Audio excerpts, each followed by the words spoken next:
I was expecting something. Well, not living. Even her chuckles and whines I understand to be Saram Kina cub language. Indeed, Darius. It was said that it would be able to speak the tongues of both human and beast alike. She speaks the language of all beasts fluently, even in her cub-like expressions.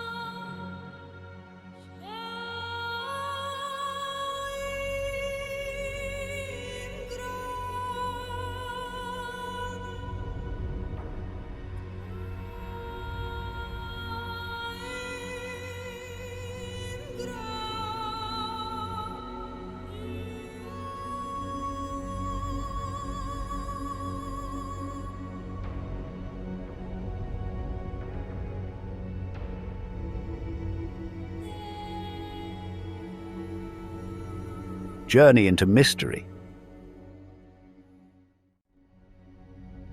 Darius and Nasira have trekked through the wilderness for 30 days in search of Nasira's pride. She has been gone for years, but she is sure that her family will remember her and welcome her back into the fold. Yet the question that runs frantically through her mind is whether her pride will accept Darius. He no longer has a pride to go to, due to the aggressive takeover by Zafir and his sons. Darius himself is impressed with all that Nasira has acquired throughout her stay in the cages, the wisdom she gained for survival. However, amongst the humans he learns cynicism, not only to distrust his captors but also the many cats that he once shared a commonality with before his abduction. Fellow lions have learned that lesson the hard way, and sadly for many, the final way. Nasira is also impressed with Darius. Although she cannot quite put her paw on it, there is something special about him that intrigues her. She senses a deep secret within him, a calling that even he has lost some sight of. As they tread through the wilderness following Nasira's lead, Darius senses pull at him of their being lost, as if traveling in circles. Where are we going? What is guiding you?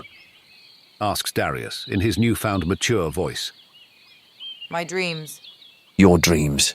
Yes. My visions. In my visions I see open land, luxuriant grass carpeting the ground, trees providing shade from the sham's scorching heat, flowing rivers. I see myself there, and I'm surrounded by others. They seem to know me.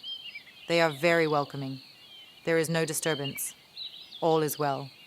It is my brother, my cousins, my elders, my pride. Darius pities Nasira. He cannot imagine what it must have been like to be confined to cages all one's life. Not sure if I mentioned this to you, but you remind me of my grandmother.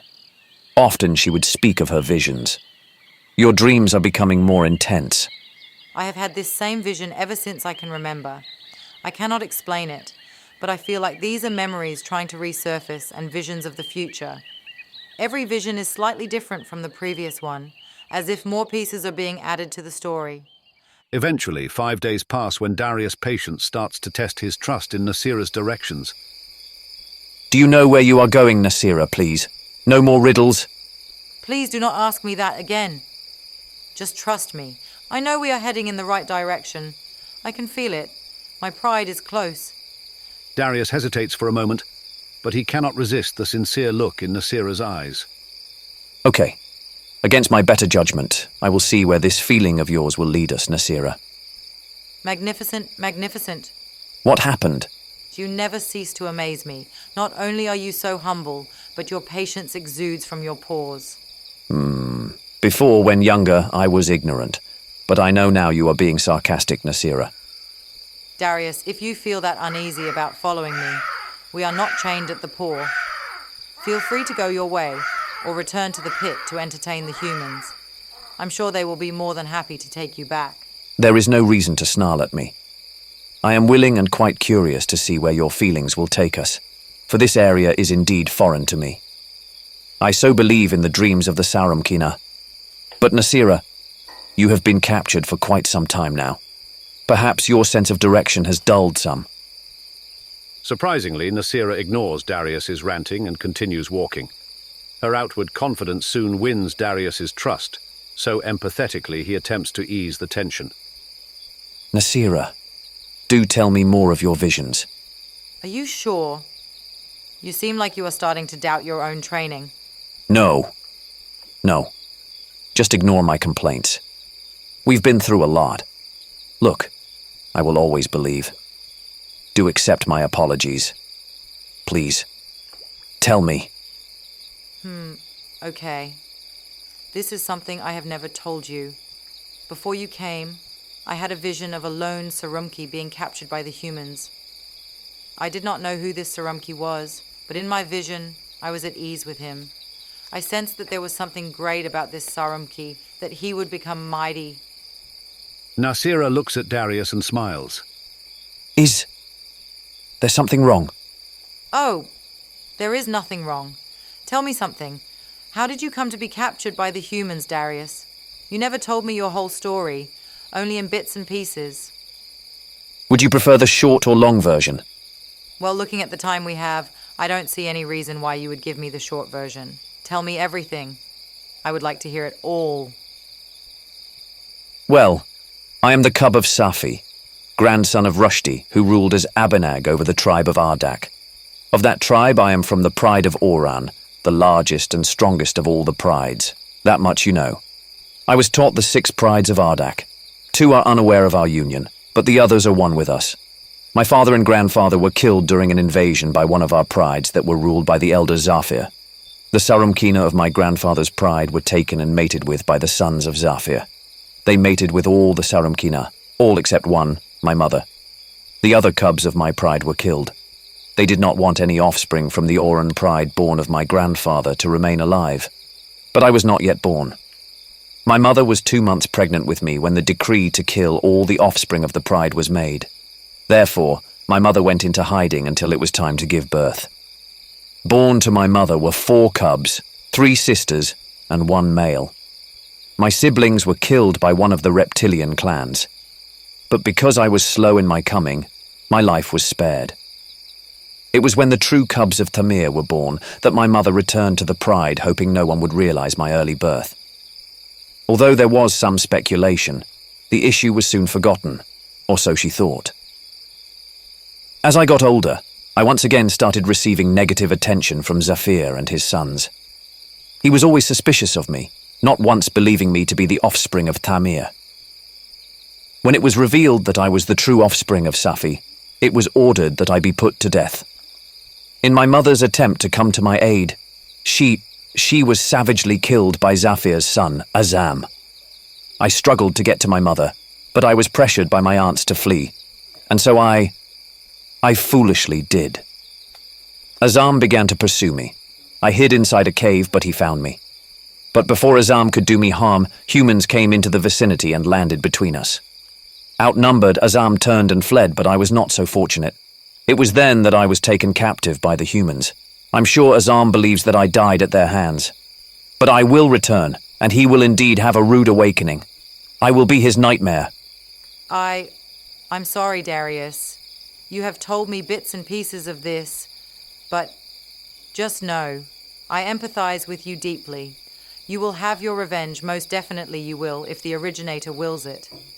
But as for that fool Azam, it is good he thinks you are dead. That's a good thing, isn't it? At least now you don't have to worry about being hunted by him, and your revenge will be unexpected. Yes, it is a good thing, but I never let my guard down. You must always stay 5 steps ahead of your enemy. That is what you helped me to understand, is it not? Those who let their guard down never last long in these dreadful times. Later that evening, the two start to grow hungry and relish fresh meat. Perhaps we should rest a while. I grow weary and I crave sustenance. Go, catch a meal for us. You wish me to search for food? For you? Yes, that is your design, as Sarumkina. Oh, please don't let it be more rodents. Too quick of a meal. Perhaps a fawn that would be prime.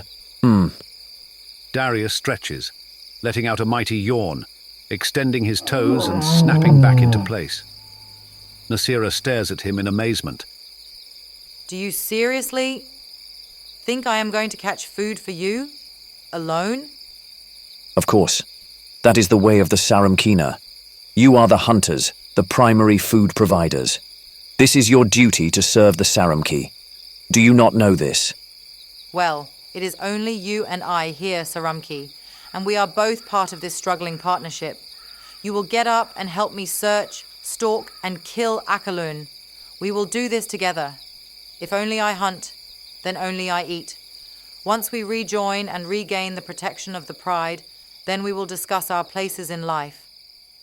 Darius reluctantly rises and joins Nasira in their search for food. Finally, they come upon a herd of wildebeests. The two of them drop low to the ground and crawl through the long grass toward the herds.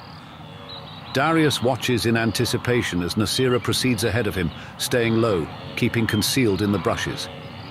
There she waits and waits, seemingly forever. She neither moves nor flinches, as if in deep thought. The sun is intense and the heat sweltering. Darius finally notices that Nasira is taking an inordinate time in her surprise attack. A few young wildebeests pass by, and still, she does not make a move. Frustrated, Darius creeps up to join her, all the while staying low to the ground. What are you waiting for? You have had ample opportunity to act. Nasira remains silent. Noticing that the wildebeests are getting farther away, Darius grows more impatient. Nasira, what's going on?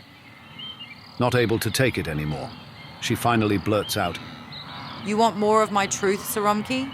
Because I'm not sure how. The wildebeests hear the sound of her growl, and they stampede from the area. Darius pays no attention to the fleeing herd, for he is still in shock over Nasira's statement. Why didn't you tell me? Well, I know how to hunt, but not as efficient as I should be. And why I did not tell you? Well, as you can see, not something I care to talk about. There is no reason to be ashamed, Nasira. Did you not say that you were taken from your pride at a tender age? Nasira remains silent, her head still lowered.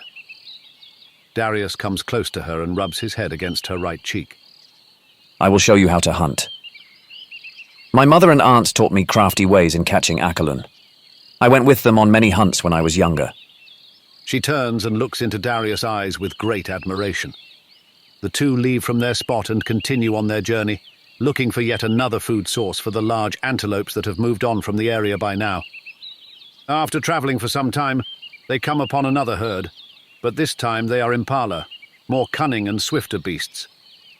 Stay with me, Nasira, and watch closely. Follow my lead.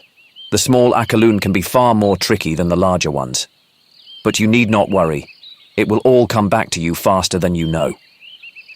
He crouches his body close to the ground, almost as if he was hugging it. Following his lead, she drops low in a crouch as well. He moves silently through the grass, uttering not a sound. As soon as he is in position, he makes his move. He manages to sneak very close to the herd without being detected, which seems to take hours. Patience and focus are key to minimizing the disposal of excess energy in the long run. Suddenly, with an astounding burst of energy, he leaps from the grass toward the herd of fleeing impala. The startled herd begins to run frantically through the open field. Darius closes in on one of the impalas that happen to stray from the herd. Darius's speed is astounding as he paces himself, his tail swaying side to side, providing momentum and stability, helping him to stay on track with the crafty antelope. Because of his heavier frame, as opposed to his female counterpart, he must make his attack explosive and devastating. The impala is faster. With high leaps in the air, it soars effortlessly as if taking flight. When Darius reaches just 4 feet of the impala, he leaps into the air, landing on its back. His sheer weight and the impact of his grapple break the small antelope's front legs, sending it crashing to the ground with a hard thud. Darius quickly sinks his claws and teeth into its buttocks.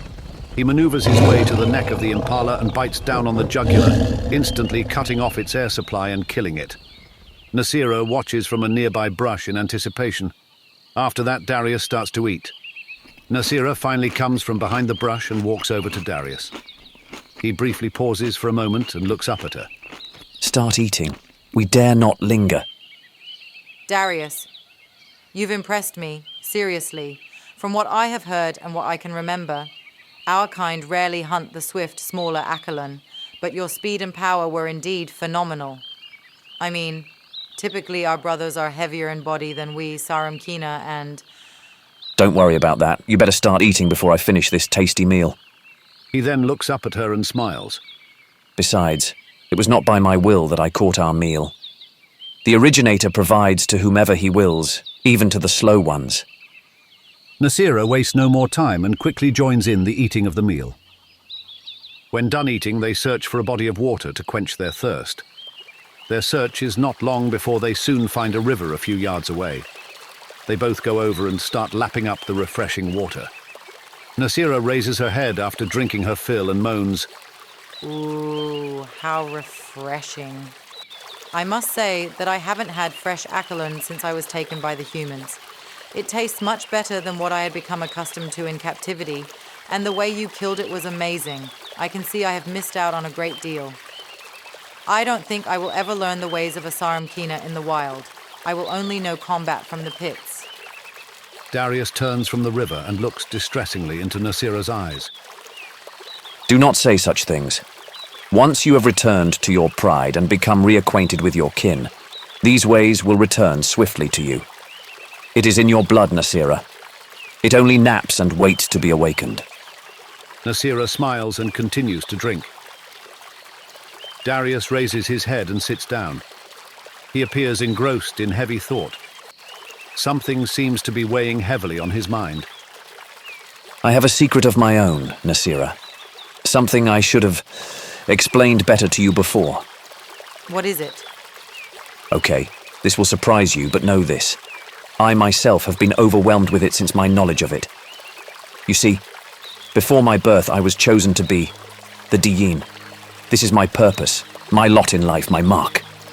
Nasira quickly rises to her four paws and stares into Darius' eyes in confusion. Do you know, or have you even heard of this chosen Diyin, spoken of centuries ago? Still, she says nothing but only looks at Darius with a blank stare. Are you hearing me, Nasira? Do you know who or what the Diyin is and his purpose? Of course I do. I assumed you wouldn't, seeing that you were imprisoned by the humans for such a long time. That means nothing. This prophecy has been long spoken of and carried down from one generation to the next, ingrained into our hearts and minds, a myth of sorts amongst all cats and beasts alike. None truly believed it would ever come true. But the story is a great tale that worked to entertain. Some call it myth, as you say. But what of you, Nasira? Do you believe in the stories about the Diyin? Again, I do. Thus my puzzlement over your statement. Before leaving my mother, I too was told the tales of long ago, about the kings and the messengers of old, about the foretold Diyin and its Nuru. All this stuck with me once I was no longer with my pride and revived when talking with a Saramkina that once shared my cell before you. But again, it was never taken seriously.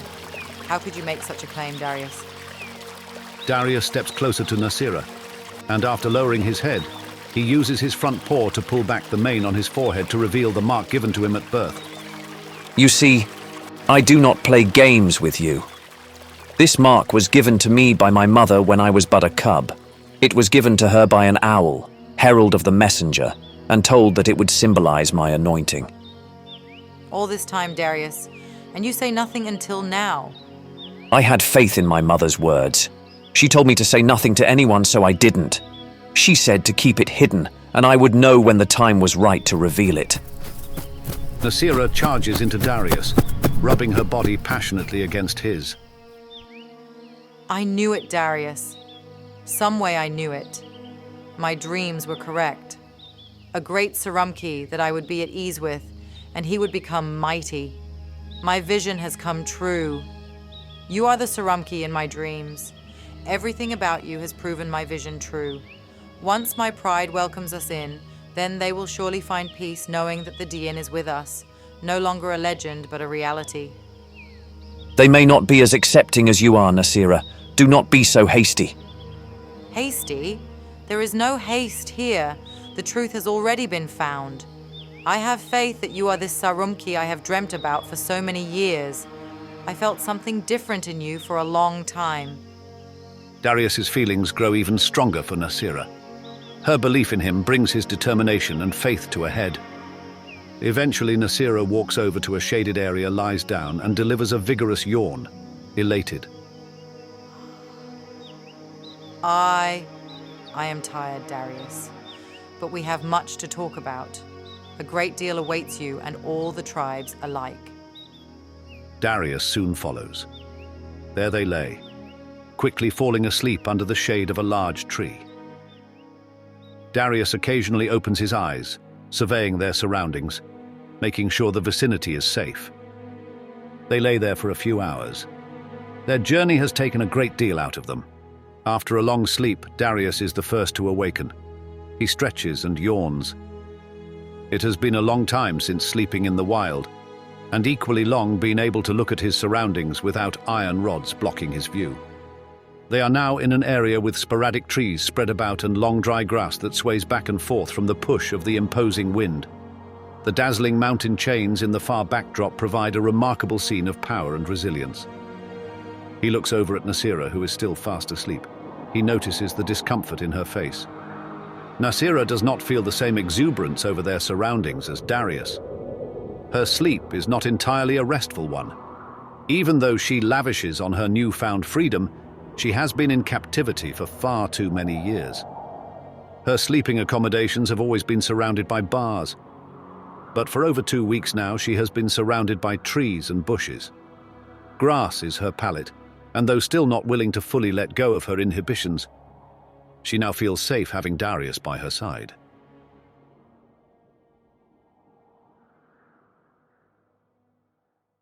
Loyalty and blood.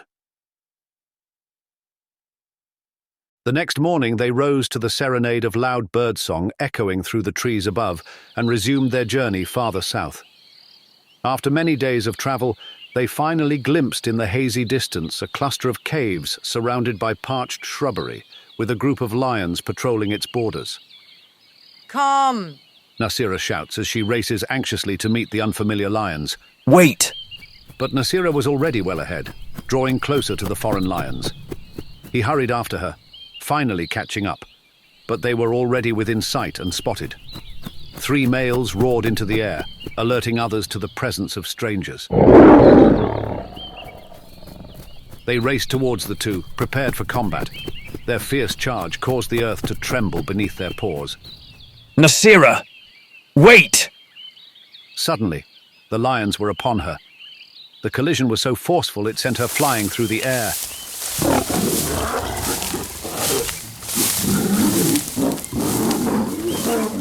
Darius rushed to her defense, engaging in a skirmish with the lions.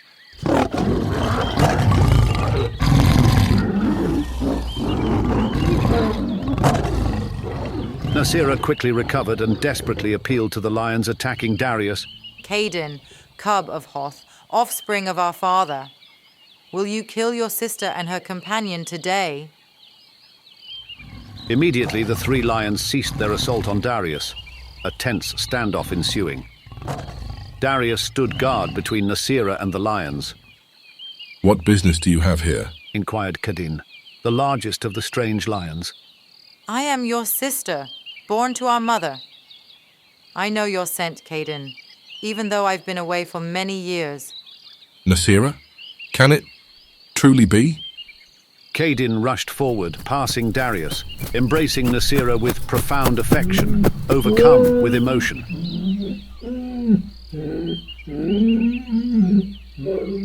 You were thought to be dead, my sister, all these years. This is remarkable.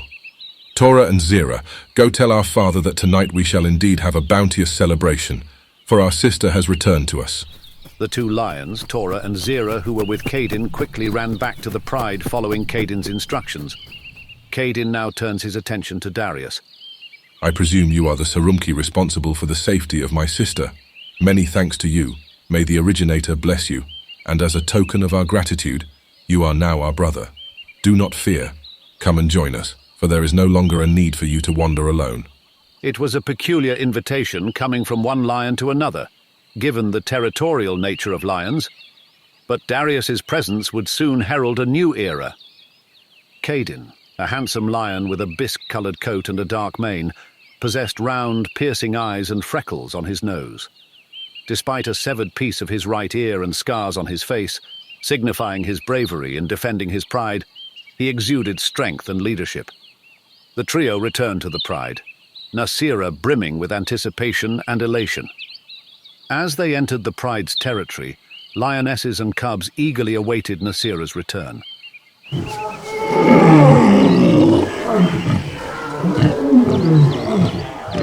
Nasira and Darius were welcomed warmly, led by Kaidin, who roared to announce the visitor's arrival. They were greeted with continuous shouts of Nasira's name. Nasira followed two lionesses, Sarumkina, back into the heart of the Pride, leaving Darius with Kaidin. Darius walked with Kaidin, feeling a sense of unease in his new surroundings. Breaking the silence. Have you or her parents ever anticipated her return? Of course, I was but an adolescent when she was taken from us, but our pride never lost hope. She is merely a vessel, my friend. We always give thanks for our successes in life. But come, follow me. We will meet the elders. Approaching a large cave elevated above the ground, Nasira eagerly joined Darius and Kaidin's side. 5 elders, 3 males with long dark manes and 2 females showing signs of age and wisdom, emerged to greet them. The leader of the elders, Hakim, speaks. Welcome to both of you. Nasira, it brings us great joy to see you back with us in the folds of Tavan, Pride, under the tribe Ardak. Your time among the horrors of humans must have been unimaginable. And here is your helper and new companion, Darius, from our distant brother Pride Oran. Darius stepped forward, feeling somewhat shy under Nasira's expectant gaze. Yes. Word has reached us about your being the Diin, the caller spoken of centuries ago by the messenger, Agrim. Is this true? Yes. The elder Hakim smiles, emboldened by Darius' confirmation of his identity. Come near to me, Darius. Darius approached reluctantly as Hakim examined the mark on his forehead. You carry the mark. It begins. The reunification of all tribes by mind and heart. Soon the evils spoken of long ago, the Nungeda, will return. Only through unity by law shall we be saved. I shall accept this endeavor until death. It is my destiny. With a deep sense of respect, Hakim and the elders acknowledged Darius's acceptance of his role. Darius felt an invigorating spirit coursing through him as he let out a resounding roar echoed by the Pride members.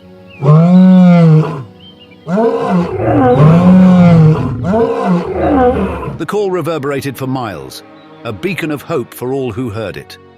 The stage was set, and Darius embraced his purpose wholeheartedly. The Pride of Tavan welcomed him, having studied diligently the signs of the Diin's coming. Yet, as time would tell, not everyone would be as accepting of his anointment. The genesis of unification. Darius remained with the Pride of Tavan for over 10 months, transitioning from a student to eventually a leader. The elders, adhering steadfastly to the core tenets of scholarly thought, humbly accepted his role and position as Diin, educating him in the ancient laws handed down through generations by Agrim. As the time approached for Darius to embark on his campaign, the very purpose for which he existed, he found himself immersed in discussions with the elders at the council caves, meticulously planning the details of the expedition. However, the prospect of Darius undertaking such a prolonged journey stirred discomfort within Nasira. She understood the uncertainty of his return, causing her deep anguish. Despite his own inner turmoil at leaving Nasira behind, Darius's commitment to the mission overshadowed his apprehensions and strengthened his resolve. On Darius's final day with the Tavan Pride, Nasira, filled with sorrow and apprehension, sought solace beneath a tree. Darius, noticing her distress, joined her on the ground, gently resting his paw atop hers. Why do you sit alone, my love? The others have gathered in the meeting area. The entire Pride, preparing for our departure. I mourn.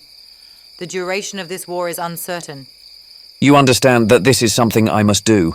I do, perhaps more than anyone else, but it doesn't ease the pain of your absence. I will miss you and worry every moment you're away. Darius tenderly licked Nasira's cheek. I will miss you too, my sweet.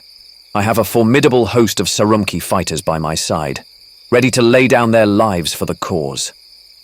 Nasira gazed affectionately into Darius's eyes. But what if you don't return? Can you make me the promise you will? No, that is a promise I cannot make. Sometimes I wish you weren't called to be Diene. That pompous attitude you carry was once cute, but now it is not as appealing anymore. Also, I've had troubling visions about this expedition. Nasira, speak not of such things. Even if I weren't called, I would still feel compelled to fight for the unity of the tribes. We must eradicate the impure innovations that have weakened our culture and divide us. Innovation is inevitable, Darius. Our world is changing. The innovations that plague the tribes have weakened our resolve and unity. We must bring all Sarumki back to the body of unity, embracing diversity but standing united. But my visions... No, please, speak no more of your dreams. Let them return to you. My fate lies with the originator. No vision or enemy can alter that. Stay steadfast, Nasira. I know, Darius. I know you're a Sarumki of honor and faith. That's what drew me to you. But in your devotion, don't forget me and the love we share. As Nasira tenderly licked Darius's cheek and rested her head on his shoulder, they both contemplated the journey ahead. In the quiet of the night, Nasira decided to keep her pregnancy a secret, not wanting anything to distract Darius from his duty. As Darius departed into the night seeking solitude for meditation, he encountered an owl perched in a nearby tree. Are you with us or against us? Neither, but I am a messenger of the originator, the Supreme. A sudden chill envelops Darius as he instinctively recognizes the owl as the herald foretold by the messengers of old. With reverence, he crouches to the earth. Forgive me. It is you, the one who spoke to my mother, while I was yet in her womb. The owl remains silent, turning away and soaring into the night. Driven by an unexplained compulsion, Darius follows without uttering a word. The pursuit stretches on for a day and a half, leaving Darius weary as he arrives at a towering mountain surrounded by a dense, fog-covered forest. Spotting the owl perched on a lofty ledge. Are you the herald of the messenger? I seek an audience with him. Who are you to approach the forbidden mountain? I am Darius, the born Diene. No one, not even you, may lay eyes upon the messenger. I was led to believe he passed a millennium ago. Is he still alive? Is that even possible? But the owl ignores him, taking flight and disappearing into the mist-shrouded mountain.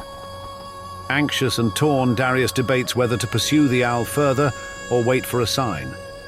Despite his courage, he chooses patience, acknowledging the importance of humility. As he settles down to rest, thunder echoes through the sky, heralding a torrential downpour. Seeking refuge in a dark cave, Darius curls up and drifts into slumber. Days pass, marked by the storm's fury and eventual calm. Emerging from the cave, Darius finds no trace of the owl. Disheartened, he begins his journey back to the Pride. Suddenly, a voice startles him from behind. Darius, calm your senses. The message I bear is from the messenger, Agrim. Turning to face the owl perched on a cliff, Darius listens attentively. You were chosen before your birth to unite the tribes under the law. Retrieve the Nuru from Kulkan, then proceed northwest to Madhad, where the true scholars of the law reside. Absorb their teachings swiftly, for your mission is urgent. Afterwards, proceed farther north into Briac. There you will encounter those ignorant of the law. Though they attempt to practice it, their understanding has been tainted by cultural desires. Yet many will be receptive to your call. Next, beware of your time in Kaidar, for they are misguided zealots, twisting the laws for their own oppressive purposes, subjugating the weak. Exercise caution. Finally, return to your birth tribe, Ardak. There, the Nuru will fulfill its purpose, joining with the first of the stones on Mount Kishar. Expect resistance from all tribes except Madhad, for they have strayed from the eternal light due to impure innovations. But you, as Diyin, were appointed to guide them back. Protect the Nuru with your life, for even the Sarumki that follow you may doubt its significance. Do not test the originator's power, but trust solely in his deliverance. Now go forth and cross the borders of Kulkan with your Sarumki fighters. Stay courageous and resolute, keeping the word of the originator before you. Follow his commands, and your path will remain illuminated. Disobey, and you will perish before your enemies. This is our final meeting, Darius. With those instructions, the owl disappears into the mountains, leaving Darius energized and invigorated. He rushes back to the Pride, his excitement shortening the journey. Upon his return, he finds the elders and Nasira concerned over his absence, unable to track him. Undeterred, energized, and ignoring their concerns, he addresses the head general lion, Kardin. Pass through the midst of the Pride and command the warriors, saying, "Get provisions ready for yourselves, because 2 days from now we are leaving here and traveling south to the tribe of Kulkan. We will indeed call them and eventually all other tribes into the fold by the very law." Accordingly, once the word got through the whole Pride, the elders answered Darius, All that you have commanded we shall do, and wherever you tell us to go, we shall go, for we know the originator is with you. The next day, peculiar visitors approach the Pride of Tavan, 6 lionesses in all. They are intercepted by Tavan guards at the borders with Caden leading. The lead lioness of the strangers is very old and supported by the others with her. After greetings of peace, she asks Caden, "Where is this Darius? For we hear he resides here with Tavan now." On approaching, Darius overhears the request and is in disbelief at who possibly the strangers might be. He starts to quicken his pace and soon is upon the group of lions. He approaches the old one and looks into her vacant white eyes. Next to her is another lioness that is also familiar to him. She huffs softly and gently rubs her head against his thick reddish mane. Now Darius realizes who they are. Aunt Naza, Grandma Khadija. He leaps with delight and wrestles in amongst them. Now, old cub, I am not as spry as I once was. Caden! My brothers! This is my aunt and grandmother from my old Pride. I can't believe it! But they are here. Go and send the Saramkina off to catch fattened Akalun, for we are to celebrate their arrival. Nazar looks upon Darius in disbelief at how handsome and strong he has grown to become. O Darius, it is clear you have been guided and protected thus far. Your mother, my sister, would have been overjoyed to see you now. Darius briefly puts his head down in sorrow, gathering his composure. So, how is this that I am honored to be in your presence? By the grace of the originator, you old cub. It is by his mercy that you see us. I, your Aunt Naza, and the other Saramkina, you see with us, fled and vowed to find you, for with you is victory. Your other aunts did not make it. They were not strong enough. Basila, she is no longer one of us. She has become Azam's life-mating partner, and she has lost her way. But do not worry or even think of that. You are blessed. With his mercy, he has provided us alive through our rigorous journey. You have grown to be beautiful, looking like a mirror of your father, you old cub. Stay focused in all your actions. Only seek justice and righteousness, and never rely solely on your own understanding. But need I tell you what you already know? Now I'm quite sure there is much for us to catch up on. Let's go and meet our new family. Darius is euphoric over their presence. He thought he would never see them again, but their presence intensified his drive. They are welcomed into the tribe, and it is here where they now reside. In exactly 2 days, due to the delay and all in one accord, the Pride warriors rise early in the morning and proceed to pull away from the regions of Ardak and start their long track south toward Kulkan. They are 15 in number, all able-bodied lions ready to follow Darius on his journey. They bid farewell to their loved ones and leave for the long journey ahead of them. With Darius leading them, they feel invincible and assured of victory. Before leaving, Darius goes to meditate alone and supplicate, a tradition that all believing creatures faithful to the originator perform daily and incessantly. Nasira again approaches Darius while he is alone in supplication. She politely waits for him to complete his crouching in full measure. When done, she quietly approaches from behind. Ooh, Darius, how do you understand your plight in this scenario? What do you mean, my love? Look at you.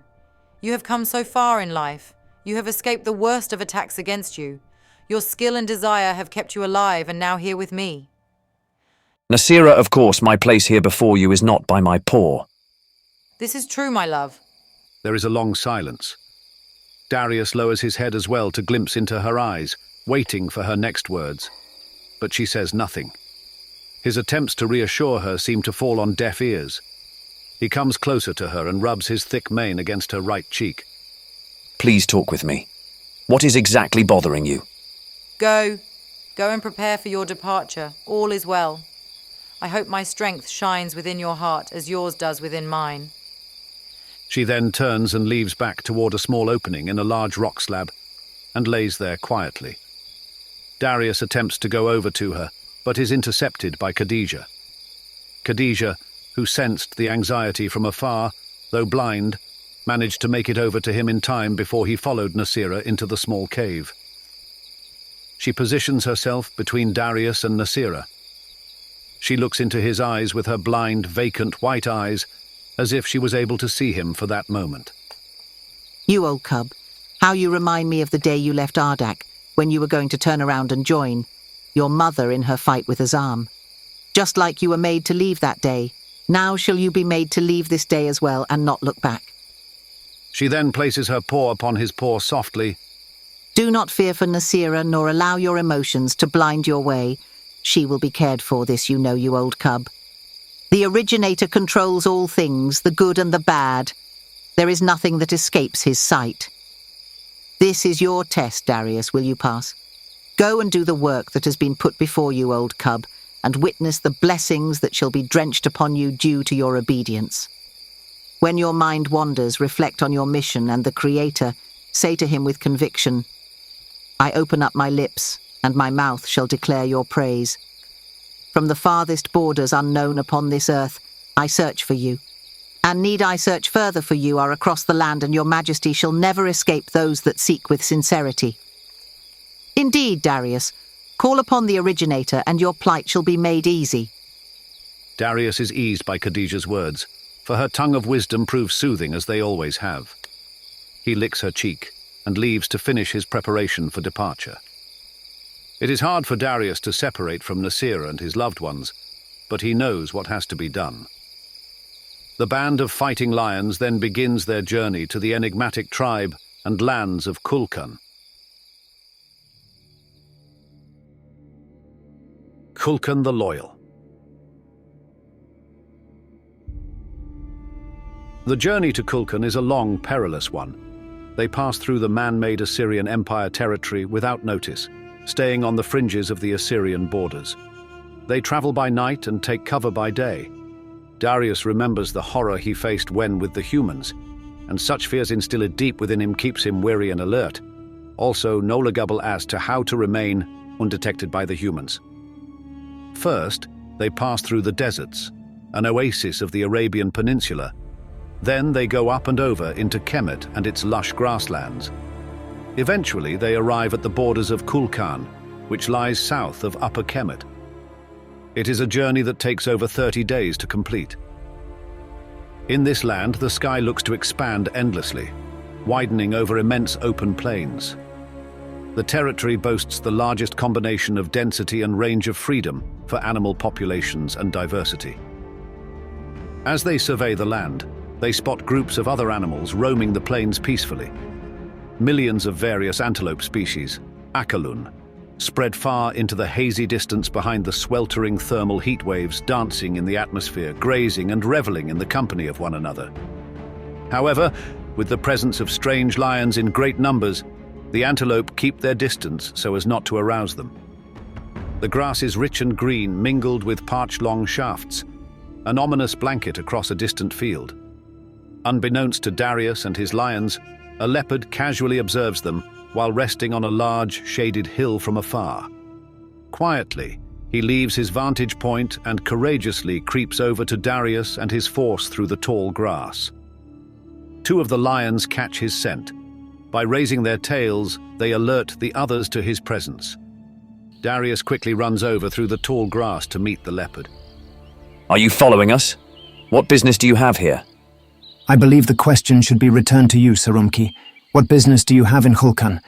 We are looking for the ruling tribe over this territory. Come now, offspring of Sarum. You should know better than that. Yes, these lands are controlled by the tribal name of Khulkan. But of which pride do you search for? There are many here.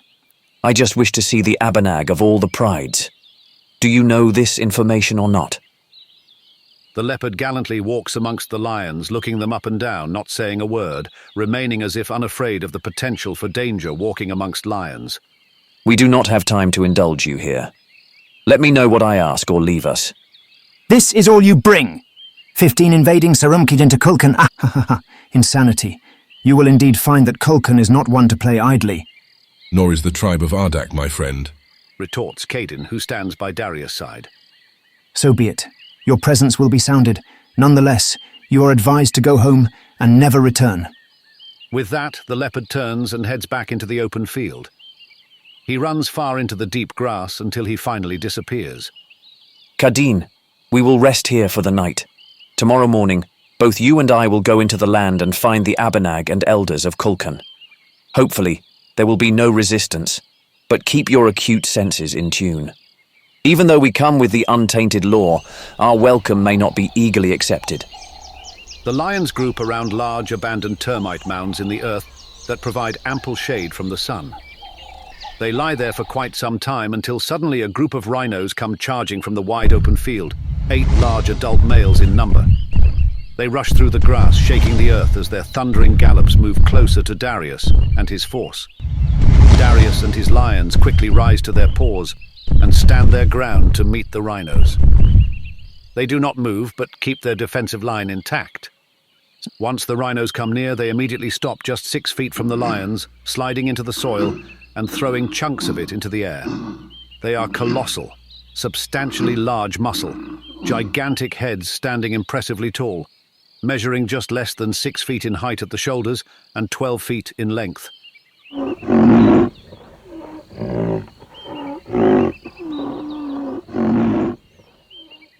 The imposing horn on the lead rhino measures just less than 5 feet in length. Their breath is heavy as they snort and stump at the ground, signifying their displeasure over Darius and his group's presence. The lead rhino comes forward and confronts Darius, staring down at him while snorting offensively into his mane and stamping his large hoofed foot. Darius stands his ground, cautiously but courageously returning the hostile stares.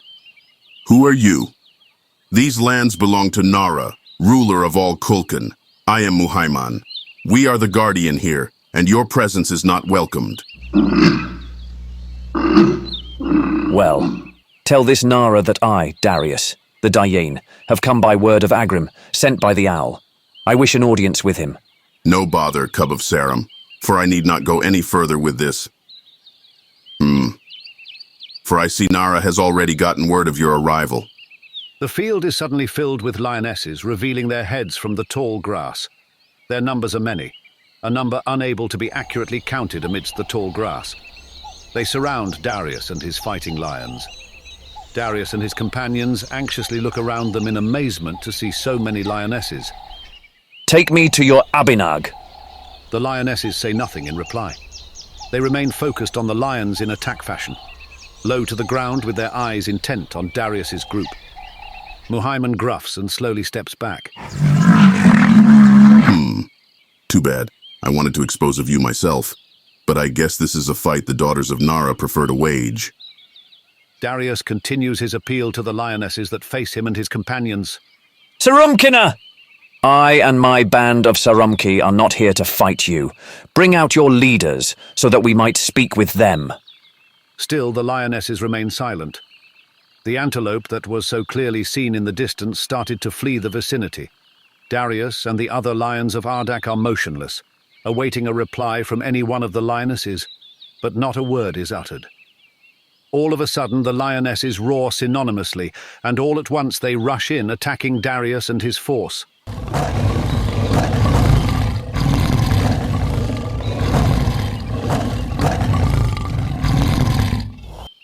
The lionesses pour in upon them like a deluge, ripping and slashing fur.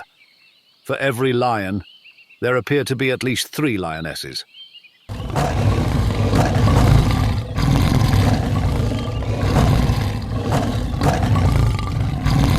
However, Darius and his force press forward and do not give in to the ferocity of the lionesses.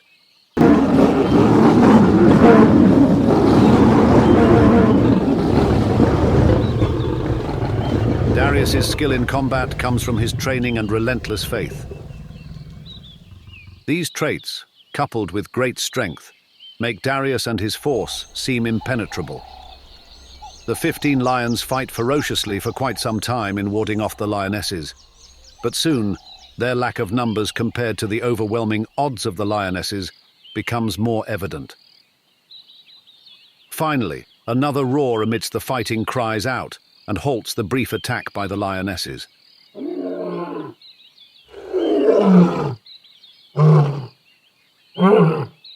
The roar comes from a group of other lionesses standing on a large rock just 50 paces away, with the leopard that greeted Darius prior standing amongst them. Darius, a bit battered from fighting 4 lionesses alone, raises his head and can see lionesses standing on the rock overlooking the field. One of them possesses a beautiful, dry, grass-colored coat, almost flawless, with deep, yellow, piercing eyes. All the lionesses of Kulkan possess brightly colored coats, unlike the lionesses that Darius and his force are accustomed to. She is accompanied by 6 others, along with Muhaiman the rhino. The austere lioness addresses Darius and his companions. How dare you emblazon upon my territory in such a manner? This is Kulkan, the Freelands. I only wish to see your Abinag. We did not come to make war, especially with mothers and daughters. The lioness slowly climbs down the rock and heads over to Darius with the leopard, the 2 rhinos, and the 6 lionesses following closely by her side. On reaching Darius, she boldly circles him with her head held high. Once she completes her circuit, she looks at him and declares, I am Nara, the Abinag you clamor for, ruler of the tribe of Kulkan and all her prides.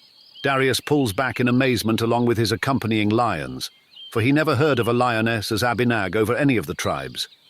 It was the duty of the male to be Abinag, elder and warrior within the tribes, according to tradition. However, he quickly starts to reflect on the words of the owl and her mention of eradicating innovation within various tribes. Who wants to know? Still in shock, Darius answers reluctantly. I wish to know. And why do you wish to know this information? Do not play with me, Sarumkina. Are you truly Abinag here? Ha, you foolish Sarumki. If I was not Abinag, would I be able to command a force so powerful by which you and your brethren were so elegantly humbled? Would I hold as my police the offspring of Ngoma from the Rock Kingdom? Are you blind? Do you not see that they bow in my presence and serve me well? Your intelligence needs no audience from me, for it is void of understanding. If you and your force are merely passing through, then I permit you to proceed this time, for my sisters and I do not need suitors or elders. We have more than enough here in Kulkan. Now go! The lionesses at once take their places behind their Nara, fixated on Darius and his force and opening up a passage out of their territory. Suddenly, 5 male lions of Kulkan come rushing over towards the standoff. On reaching Nara, they take their stand by her side and stare unwaveringly at Darius and his warriors, all the while growling and waiting for her word for combat. Nara's general comes forward and warns Darius and his companions. Get out of here, before we decide to change our minds on allowing you passage through. However, Darius understands fully the seriousness of his mission, and despite their odd ways, he is determined to see it through. I see now, Nara. Please excuse my arrogance. We are not used to your ways here, but I and my force will not leave yet until you hear the message I bring to you. Did I not tell you that we have no need for mates, especially from another tribe? As you can see, we have our sarumkis to satisfy these needs. I was sent here to you by the owl, the herald of the messengers of old, servants of the Lord of the Five Worlds and beyond. The originator? You can tell us nothing of his ways, for we are one in purpose with the law. Our ways and practices are pure. We are the harbingers of his word. How dare you come here and be so bold as to make such a claim? Know this, Nara. I am the chosen Diyin. If you know well of his words and the tribe of Kulkan is what they say they are, then you will not doubt me. For behold... With that, Darius takes his paw and pulls back his mane, revealing the paint at the top of his head, proving his anointing. I have come to unite our tribes and claim the Nuru. At once, Nara pulls back and looks at him in disbelief. Her general steps forward and investigates his mark closer. Is it true? Can it really be true? Nara, surprised over what she is witnessing, comes closer to Darius herself. Come, follow me and my sisters. We shall indeed talk, for this mark you bear has been the driving force of our tribe for many years. Our faith in that mark has been the light to our pathway that keeps the law strong within our hearts. After that, Nara leads all that are there back to the village, having confidence in the claims and proof displayed. Nuru. On entering the small community of lions, they come to a rocky area where the lionesses and cubs come running out to meet Nara and her sisters from their dens. The pride Azana is one of many Kulkan's prides scattered throughout the region. Azana possesses over 500 acres of territory with large, ragged hills decorating the scenery, a rolling grassland scattered with shrubs and isolated trees. The hills each have cave dwellings, and many are used as homes for the lionesses. By tradition, the males reside further from the females living amongst each other, near the borders of the territory, but they come to Nara's aid due to Darius' entrance. Nara gleefully prances over to a crowd of charging cubs. As the cubs run to greet Nara, a most remarkable and unusual creature joins in with them. It is not a lion cub, but a human child. She is no older than 5 years old, wearing a soiled white garment that covers her from head to toe, with unkempt hair and dark skin, little and quite nimble. She scampers about, frolicking with the other cubs as if not realizing the differences that separate them. Isn't she amazing? Nara smiles as she gazes at the child with endearing eyes. She thinks she is one of us now. We rescued her from the grasslands east of here over a year ago. Males from her human tribe chased her into our territory and beat her mercilessly. Why such savage behavior is still unclear. But 2 of my sisters and I spotted the commotion at a distance from the tall grass unseen. Our first instinct was to strike and kill all of the invaders, but on closely listening, her calls resembled a sarumki cub. When we revealed ourselves, her attackers attempted to flee, 7 in number. 3 escaped, but 4 we managed to catch and quickly kill. When I came closer to investigate the crying cub, to my surprise it was a human child, weeping water from her eyes and uttering sounds that my sisters and I could understand. My sisters and I gently nudged her up onto her 2 legs. She instinctively grabbed hold of my back, and we retreated to the pride. This is when I knew that she was indeed the Nuru spoken of in the prophecy. During her explanation, Darius and his warriors can only look in disbelief at the child as she nurses contently with the other cubs off Nara's tits. Caden could only stare in amazement. In all my days, and those of my fathers, I have never seen or even heard of anything so... Beautiful! Darius, too, is dumbfounded over the little human child. I would have never thought that the gift spoken of so long ago and told to me by the owl was a human cub, child. I was expecting something, well, not living. Even her chuckles and whines I understand to be Sarum Kina cub language. Indeed, Darius. It was said that it would be able to speak the tongues of both human and beast alike. She speaks the language of all beasts fluently, even in her cub-like expressions. Mama, spoke the little human girl as she held playfully onto Nara's neck, staring into her eyes with her own large, brown, glossy eyes. can I go to the river today? Darius creeps over to the child to take a closer sniff, but maternal instinct causes Nara to quickly snarl and snap at him, causing him to draw back. Be careful, Darius! This human child is no different to me than the cubs I bore from my own womb. Proper introductions will be in order. Later. I understand. I do not seek to cause any friction. But if you believe in the prophecy, then you know that I, as the Dayin, am to care for this child now. I know more than you can imagine, Darius. This human child marks a new beginning. It is through her that peace shall come to our tribes ultimately. I am her caretaker. However, you will lead us to the mountains. Nara then turns her attention back to the human child. Ayana, perhaps later we can visit the river. But Mama, please? No, Ayana.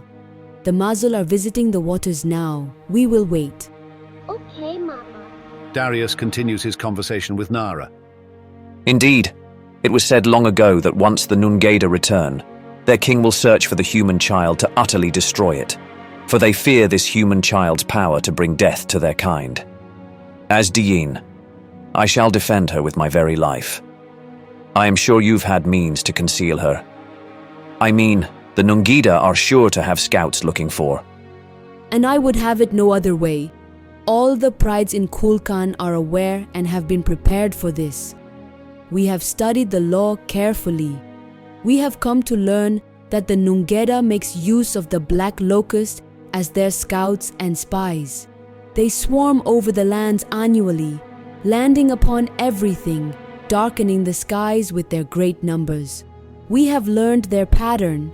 We hide Ayana deep into my cave under the ground. She has not been discovered yet. You know, Nara, Ayana is to come with us on our journey. I do know this, Darius. I understood you when you hinted at it earlier. I can't stomach it, but I know this is in fulfillment of prophecy. It was said the Nuru would go to Ardak and retrieve a stone there. The stone is only one of two she is to retrieve. The second would be found in the kingdom of the humans, and the last is far north into the cold ice mountains where the Nungeda reside. It bothers me that one so small and fragile is to make such a perilous journey. Danger is to be found in every corner we travel. That is why I and my sisters will journey with you as well. At that moment, Nara's general approaches the gathering. They are on their way. Nara turns to Darius. The elders of all our prides are on their way. Be patient. You and your warriors relax. You're no longer strangers here. After some time, the elders of the four prides of Kulkan arrive. They are sleek, well-defined lions with thick but slightly shorter manes than Darius and his companions. As customary, each elder's name is taken from the pride he resides over. Pashun, Azana, Behin, and Gozi, the prides of Kulkan. Pashun greets Darius. Welcome. We were sent word by the Sparrow of your acceptance by our Abinag. Thank you. Your hospitality is greatly appreciated. It is a shame that many were hurt before our acceptance. After gently removing the cubs from suckling, Nara rises to her paws. Do not worry, Darius. Their wounds will be cared for meticulously. She then makes a low grunting call, and 100 small field mice scamper all around from beneath the soil, carrying what look to be leaves in their mouths. Here, they will tend to your wounds. They are well adept in making medicine. The mice go to the lions and start tending to their wounds with the leaves in their mouths, which hold special healing properties. I, my sisters and brothers, shall go with you on your campaign. But Kadin becomes indifferent to her declaration. You and your sisters cannot go with us on this campaign. And why is that? This battle is only for Sarumki. It is to the male that the originator has blessed with the desire and strong ability to fight. Your brothers may come, but you and your Sarumkina sisters are to stay here and await your brother's triumphant return. Nara is greatly insulted by Kadin's comment. She starts to circle him, staring at him with an unwavering glare of discontentment. Are you mad, Sarumki? Did not you and your brothers fall to my sisters? Ayana will not go alone with you and your force. I and my sisters will come along to ensure my human cub's safety. There was no defeat, Nara. We were only outnumbered by your sisters. You lost, and now you are before us as strangers in our land requesting our assistance. But you will only take what you think is measurable and leave behind what you ascertain is not needed from among our prides, as if we are sickly Akalun of the fields. Why is it that you wish to fight? Are you not satisfied with the gifts the originator has given you? Now must you secure the rights of combat. You are hunters and visionaries. This is his gift to the Sarumkina. This is a grand and honorable thing. Do not transgress the limits. Or do you mean do not transgress your limits? Immediately she is joined by her sisters, growling at Kadin and his brothers. Darius steps between the two opposing groups to halt any further aggressive actions and turns his attention to Kadin. She and her fighting Sarumkina of Kulkan that wish to come are permitted to come, Kadin. What? This is absurd. What day is this that we allow the Sarumkina to fight with in our battles for us? This is not the way of the law. And who are you to declare knowledge of the law over my decisions?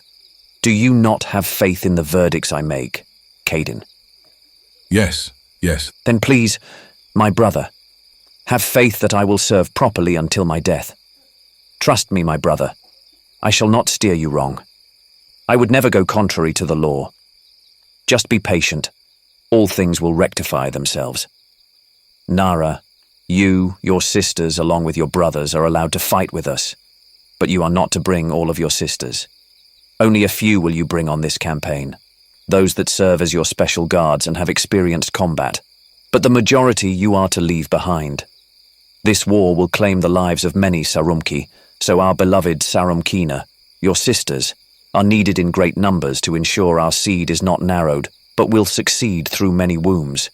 The future is bleak for all Sarumki, for even my mate Nasira has seen this in many of her visions, but in the Sarumkina will our numbers count as a mighty army. We will comply, Darius. After that, Darius and his force join with Kulkan and take up residency there for 30 days. On the final day, Darius and his fighters, along with Nara and hers, leave Kulkan and head far northwest, a journey that will take over 20 days to complete. By the word of a grim, self-knowledge. In the boundless expanse of time, I have witnessed the rise and fall of many, for I am an ancient Sarumki, a venerable guardian of wisdom, whose age transcends millennia. Hearken unto my words, for within them lies the essence of truth. To fathom the depths of one's being is paramount in the preservation of order and justice. The recognition of one's identity and purpose is the very sustenance of existence. Bereft of this profound understanding, a species is destined for ruin. To remain steadfast in your true nature and comprehend the essence of your existence is a sacred knowledge bestowed upon us by the divine. Self-awareness is a beacon that transcends the parochial confines of tribal bonds, illuminating the grand tapestry of your life's purpose.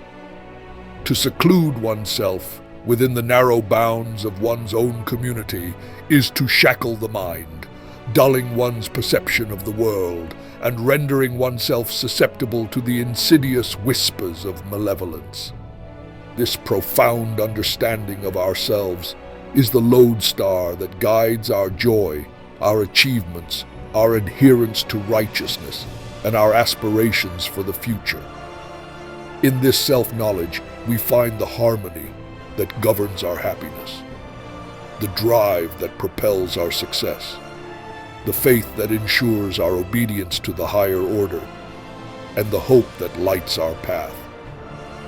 Never in the eternal flow of time must you lose sight of your identity.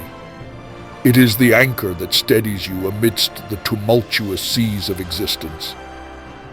Yet beware, for with this knowledge comes immense power, a power that must never be wielded to subjugate or oppress others. The true measure of wisdom lies not in dominance, but in the benevolent and just application of one's understanding. In the sanctity of self-awareness, we find our true purpose, a purpose that is inextricably linked to the divine will. To honor this is to honor life itself. Thus, tread the path of righteousness with humility and wisdom, ever mindful of the sacred trust bestowed upon you. And that wraps up this episode of Legends of the Savant. We hope you enjoyed diving into this world of sci-fi and fantasy with us. If you loved what you heard, don't forget to hit that like button, subscribe, and share it with fellow story lovers. Your support helps us continue bringing these thrilling tales to life. Keep your eyes peeled for more exciting content coming your way, and if you want to support us even further, consider joining our community for exclusive updates and behind-the-scenes content. Until next time, keep dreaming and keep exploring the legends.